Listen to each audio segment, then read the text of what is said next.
Dupre. So good to have you on a Monday like this. Always a pleasure to be here, Jay. All right, Thank you. Ochik Gabriel is my name.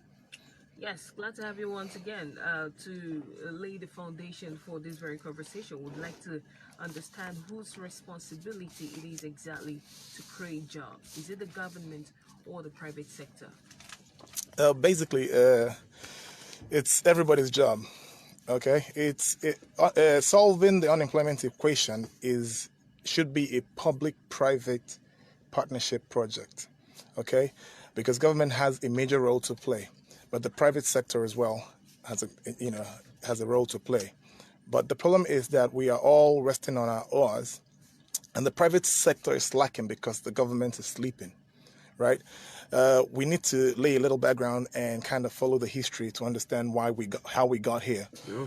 Go Before the discovery of petroleum, crude oil in Nigeria, Nigeria was doing well agriculturally. Agriculture is very important to any economy, to any nation, because you have to feed your population. But most important for populations that are large, right? And so we were doing very well, and that's why I hear people talking about the granite pyramids all the time, talking about the palm oil coming from the southeast, and universities. There's an old man, a veteran politician that comes here all the time. I've forgotten his name. Yes, go on. Yeah, well, he talks about it all the time. How universities were built, from resources, gotten from agriculture. But you see, there's something we call the resource course. And you find that in most countries that have natural resources that are really, really financially, profitable, and you find that in Venezuela, you find that in South Africa, you find that in DRC, you find that in Nigeria. So all of these countries that have either diamond or petroleum turn out not doing well, because what happens is that the politicians get lazy, right? And so that's exactly what happened to Nigeria. With the discovery of petroleum, we all gave up on agriculture. We gave up on all of the resources that we had and still have, and stopped exploring them. We started getting the easy money. And so that easy money made our politicians and policymakers lazy. And so everybody gave up on other sectors that should have, created jobs for our people. And that's basically how we got here. Now, the other thing is, last time I was here, we talked about the HDI, the Human Development Index.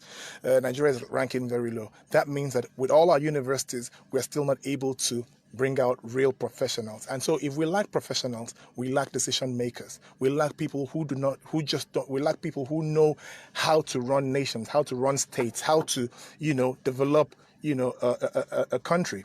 Okay? And so basically, that's what we are suffering from. Policies, bad policies. So every money that Nigeria has made in the last 60 years came from one sector, and that is from petroleum. And so we left agriculture out, we left the solid minerals out, we left every other sector out.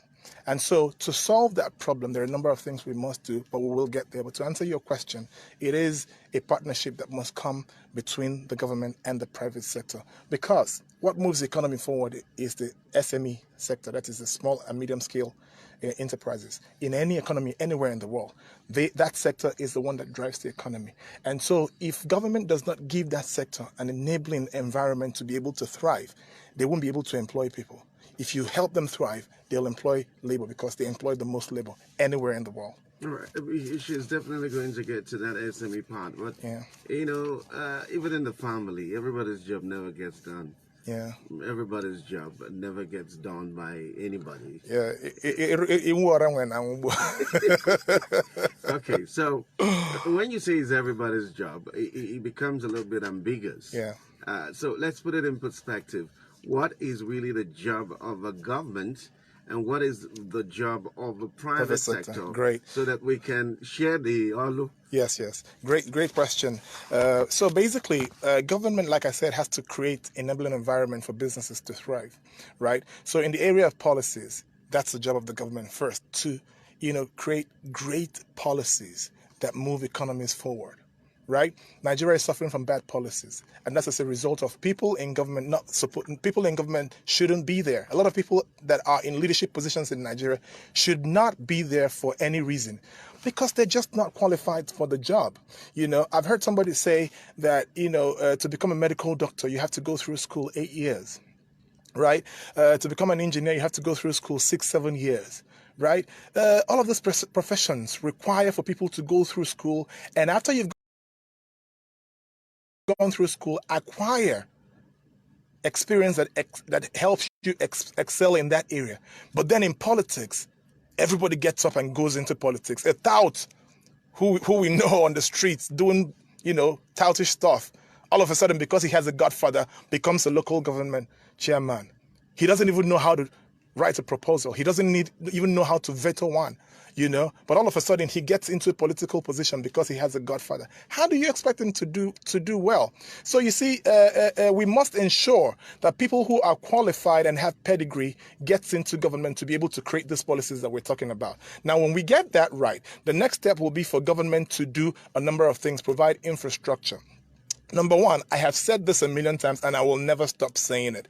The day Nigerian government wakes up and decides to provide 24-hour power, Nigeria will boom. The Nigerian economy will blow off the roof. That is a fact, because every other thing is tied to power. Okay, industries are tied to power. Small MSMEs, medium small enterprises, MSMEs, however you might define that, needs power to operate. Okay, and so if you do not provide power, you can't even attract investment. So you see, you need foreign direct investment to be able to build industries, okay, that will create jobs. You also need local investors to go into industry setup, right? But if there's no power, it pushes people away.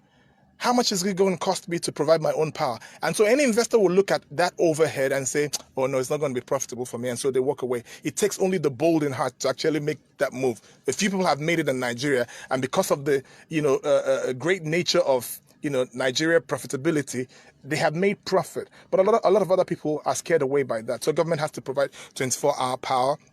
And once that is done, you will see the economy growing forward. I also always say that Obasanjo took the bull by the horn and provided the GSM technology. And that in itself drove growth in the Nigerian economy. So I expect that this government or successive governments would actually take the bull by the horn and provide 24-hour power. So restructuring, again, is restructuring the transportation system.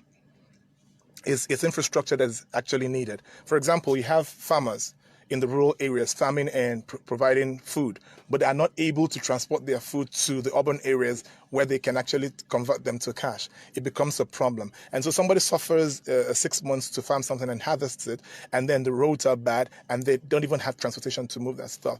It actually discourages businesses. So policies, number one, infrastructure, number two. Then again, government must also open up the agricultural sector.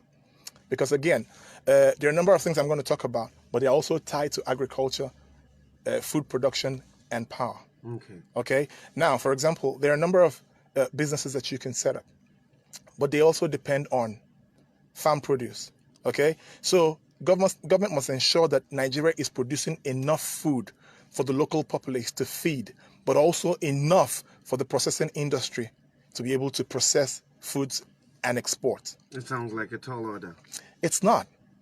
But again, it's because of that problem of depending on oil. And I'm scared that because of our dependence on oil, Nigeria may actually not have GDP in the next 2, 3, 4 years. Okay, because petroleum is not going to be in vogue for the longest time. Electric cars are coming. Okay, and so if people begin to drive electric cars all over the world, petroleum will not be making any more money. And so what are we going to do then? So like they say in Igbo, Tata Bobo, we need to start now, okay, to invest heavily in agriculture, open up the sector. Let foreigners come and invest in mechanized agriculture in Nigeria. Let local investors invest in mechanized agriculture. Encourage them to do that because it's vital. You must feed the local population. Okay. Right. Talking about policies. Yes. That are probably driven. What we have right now are policies that are probably driven by the quest for immediate IGR, but not ultimate economic development of the places. And that's why there are no tax holidays, because exactly. most governments are not seeing 10 years from now. Exactly. Okay, so you start a business, there's all manner of taxation put, as a burden on these SMEs who are Yes. supposed to ignite the economy. So, what do you say about that? Again, it's as a result of lack of creativity. Okay, government officials are just not creative.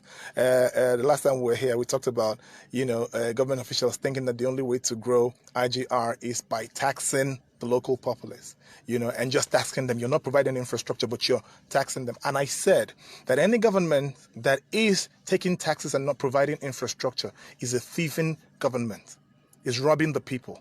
Because the only justification for any government whatsoever to take taxes is that you're actually providing enough environment for those businesses to thrive. Now, if I sourced my capital from a bank and you did not play a part in that, and then I went through the stress of setting up my company or industry, you did not play a part in that. And then I employed labor, and you have not encouraged me to employ labor. So everything I have done on my own, and you turn around and take taxes. On what basis am I paying you taxes? Okay, you're saying I have to pay taxes because it's part of the Constitution. But it's also part of the Constitution that the only justification for you to take taxes is for you to provide infrastructure and enabling environment for me to thrive and encourage me to employ more labor. Okay, but what you find in Nigeria is that governments are actually targeting GDP, IGR growth just by stealing from businesses. But let me tell you, if you're a government official, it's simple. It's not rocket science. Okay, all you need to do to encourage these businesses is number one, give them good roads. Make sure that there are enough road networks in the communities. Okay, make sure that find a constitutional way, for example, in the Southeast to provide 24-hour power, right? Make sure that there is enough transportation and make sure that businesses have access to funding. Make sure that there are loans available for businesses to thrive. And so if you have done these things, these businesses will not be under pressure all the time. You can actually begin to see prosperous businesses that are making profit. And as they make profit, they scale their businesses and grow their capacity to employ more labor. It's that simple. And then IGR is increased. Increase, because what happens, listen, you talked about tax holidays. Now, wise governments would also provide tax holidays in certain areas of investment to encourage people to go into that area. But they are thinking if you provide tax holidays, oh, we're going to be losing that revenue. No, you're not. Because what you're doing is if you provide tax holidays, the money he would have used in paying taxes, he will use to scale his business and employ more people. And then you get employment taxes from the staff of those companies. And so if you enable him, one business to employ 100 people and the other 200 and the other 50 and the other 30, at the end of the day, these companies may not be paying taxes, but their staff will be paying, what we call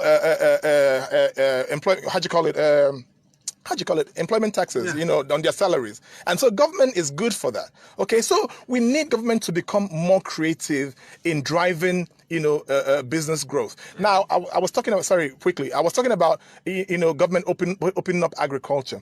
Why government needs to open up the agricultural subsector is that the farmers are able to produce enough food, not just for the local populace to eat, but for the processing industry, all right? And so that processing industry in itself is a multi-billion-dollar industry, okay? The other thing government needs to do to encourage these businesses is to make sure that as you encourage these processing industries to set up, then you ban the importation of certain commodities. For example, if you open up the sector that processes meat, and Nigerians acquire the technology that allows them to produce canned beef, canned mutton, canned chicken, and all of that. What you're going to do to help them grow is to ensure that nobody imports the things that we can produce in the country. And so that means the local populace begins to patronize these businesses and they begin to do well. All right. You said a lot.